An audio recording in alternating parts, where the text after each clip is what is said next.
അപ്പോൾ സുപ്രീം കോടതിക്കുള്ളിൽ നമ്മൾ കയറി നമ്മൾ ഇറങ്ങി. ഒരു തിരുത്തുണ്ട് കേട്ടോ, ഇത് ഹോൾ അമേരിക്കയുടെ ഇതല്ല, അമേരിക്കയുടെ സുപ്രീം കോടതിയല്ല, ഇത് ന്യൂയോർക്കിൻ്റെ മാത്രം സുപ്രീം കോർട്ടാണത്. നമുക്ക് തെറ്റിദ്ധാരണ ഉണ്ടായിരുന്നു ഇത് ഹോൾ അമേരിക്കയുടെ എന്നല്ല. അപ്പോൾ ഉള്ളിൽ ചെന്നപ്പോഴാണ് മനസ്സിലായത് ഇത് ന്യൂയോർക്ക് സ്റ്റേറ്റിൻ്റെ സുപ്രീം കോർട്ടാണത്. Super.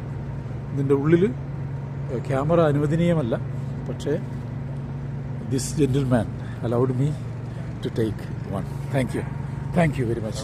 Thank you. Have a nice day.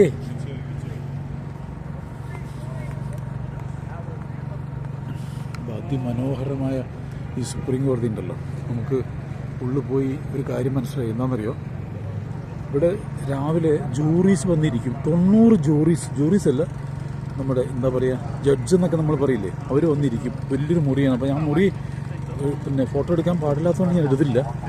അപ്പോൾ അവിടെ സ്റ്റാഫുകൾ നിശ്ചയിക്കും ഏത് ജഡ്ജി ഏത് കേസ് എടുക്കണമെന്ന്. ഒരാഴ്ചക്കുള്ളിൽ മിക്കവാറും എല്ലാ കേസുകളും ഫിനിഷ് ചെയ്യും. മാക്സിമം പോയി കഴിഞ്ഞാൽ ഒരു മാസത്തിലപ്പുറം ഒരു കേസ് പോകാറില്ല. ഇതൊക്കെയാണ് ഞാനിപ്പോൾ ഉള്ളിൽ പോയി പറഞ്ഞത്. മോസ്റ്റ് ഹാപ്പനിങ് പ്ലേസ് ഇതിനുള്ളിൽ 452 നമ്പർ മുറിയാണ്. അത് ഇവിടെ താഴെ നിന്നുള്ള നമ്മുടെ ഇൻഫർമേഷൻ നിന്ന് കിട്ടിയാണ്. 452 നമ്പർ മുറിയുണ്ട്. 4th ഫ്ലോറിലാണത്. അവിടെ ഒന്ന് നിങ്ങൾ പോകണം. ഇവിടെ വരുമ്പോൾ നിങ്ങൾ അവിടെ പോകണം. അവിടെയാണ് ഈ ഹാപ്പനിങ് പ്ലേസ്. നിങ്ങൾക്ക് രാവിലെ വന്നു കഴിഞ്ഞാൽ ഈ ജഡ്ജസ് ഇരിക്കുന്നതും അവരെ ഓരോ കേസുകൾക്ക് വേണ്ടി ഓരോ മുറിയിലേക്ക് വിടുന്നതും നമുക്ക് കാണാൻ കഴിയും. അവർക്ക് തീരുമാനിക്കാൻ കഴിയും, ജഡ്ജിന് തീരുമാനിക്കാൻ കഴിയില്ല ഏത് കേസ് അവരെടുക്കണം എന്നുള്ളത്. അവിടെ റാൻഡമായിട്ട് സെലക്ട് ചെയ്ത് അവരെ ഓരോ കേസുകൾക്ക് ഓരോ മുറികളിലേക്ക് വിടും. അവർ ആ കേസ് കഴിഞ്ഞ് അവർ തിരിച്ചു വന്നു കഴിഞ്ഞാൽ വേണമെങ്കിൽ അവർക്ക് മറ്റൊരു കേസ് എടുക്കാം. അതും നിശ്ചയിക്കുന്ന അവരായിരിക്കില്ല, വേറെ ആളായിരിക്കും. അപ്പോൾ വളരെ ഭയങ്കരമായ ഇത് നമ്മുടെ ജസ്റ്റിസ് ഡിപ്പാർട്ട്മെൻറ്റൊക്കെ പഠിക്കേണ്ട കുറേ കാര്യങ്ങൾ ഇവിടെ ഉണ്ട്, ഞാൻ മനസ്സിലാക്കിയിടത്തോളം.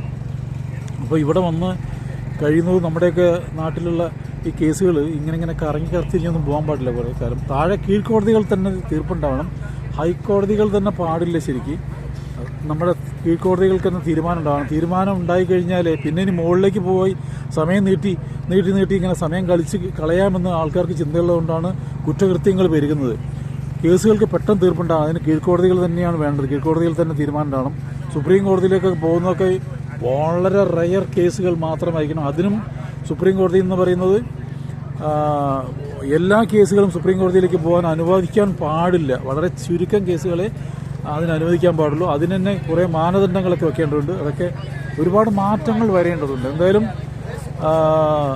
നമ്മുടെ രാജ്യത്ത് മോദിജി ഒരുപാട് മാറ്റങ്ങൾ കൊണ്ടുവരും നമുക്ക് വിശ്വസിക്കാം. ഏതായാലും അദ്ദേഹം വന്നതോടുകൂടി തന്നെ നമുക്ക് ഒരു proud to be an Indian എന്നുള്ള ആ പേര് ഭയങ്കരമായിട്ട് നമുക്ക് എന്താ പറയുക, ഇന്ത്യയുടെ കാര്യത്തിൽ വലിയ മാറ്റങ്ങൾ നമ്മൾ വിദേശ രാജ്യങ്ങളിൽ വരുമ്പോൾ അനുഭവിക്കുന്നുണ്ട്. അത് നമുക്ക് നേരിട്ട് തിരിച്ചറിയാൻ കഴിയുന്നുണ്ട്. അത് ആരായാലും ശരി, മോദിജി അല്ല ആര് വന്നാലും ശരി, ഇത്തരത്തിൽ ആര് വന്നാലും ശരി, ഇത്തരം മാറ്റങ്ങൾ ഉണ്ടാക്കുന്ന ആര് വന്നാലും ശരി, നമ്മൾ സ്വാഗതാർഹമാണ്. ഒരു രാഷ്ട്രീയ പാർട്ടിയുടെയും പേര് പറഞ്ഞ് നമ്മളൊന്നും ചെയ്യല്ല. ഒരു പ്രധാനമന്ത്രി എന്ന നിലയ്ക്ക് അദ്ദേഹം വളരെ നല്ല കാര്യങ്ങൾ ഇന്ത്യക്ക് വേണ്ടി ചെയ്ത് കണ്ടതുകൊണ്ട് മറ്റു രാജ്യങ്ങൾ പോലും അഭിനന്ദിക്കുന്നതുകൊണ്ടാണ് പറയുന്നത്. ഞാനിപ്പം ഹെയ്റ്റിയിലും ജമൈക്കയിലൊക്കെ പോയി വാർത്ത ആളുകൾ പറയുന്ന വീഡിയോസ് നിങ്ങൾ കണ്ടിട്ടുണ്ടാവും ഒരു പക്ഷേ. അപ്പോൾ ആ നാട്ടുകാർ, അവിടെയുള്ള ജനങ്ങൾ വരെ അദ്ദേഹത്തെക്കുറിച്ച് നല്ലത് പറയാൻ തുടങ്ങിയിരിക്കുന്നു. വിദേശ രാജ്യങ്ങളിലൊക്കെ ഒരു പ്രൈം മിനിസ്റ്റർ ആരാണെന്ന് ഇന്ത്യയുടെ ആകെ ഒരു പ്രൈം മിനിസ്റ്ററെ അവർക്ക് അറിയുള്ളൂ, അത് മോദീനെ മാത്രമാണ്. അപ്പോൾ ആലോചിച്ച് നോക്കൂ. അപ്പോൾ ഇങ്ങനെയൊക്കെയാണ് സംഭവങ്ങൾ. എന്തായാലും നമ്മുടെ രാജ്യം പുരോഗമിക്കുകയാണ്. ഈ സുപ്രീം കോടതിയുടെ ഈ ഔന്നത്യം കേട്ടാലും കണ്ടാലും മതിയല്ല. നമ്മളെല്ലാവരും ഇവിടെ ഒന്ന് കാണണം, എന്നിട്ട് നമുക്ക് തീരുമാനിക്കാം.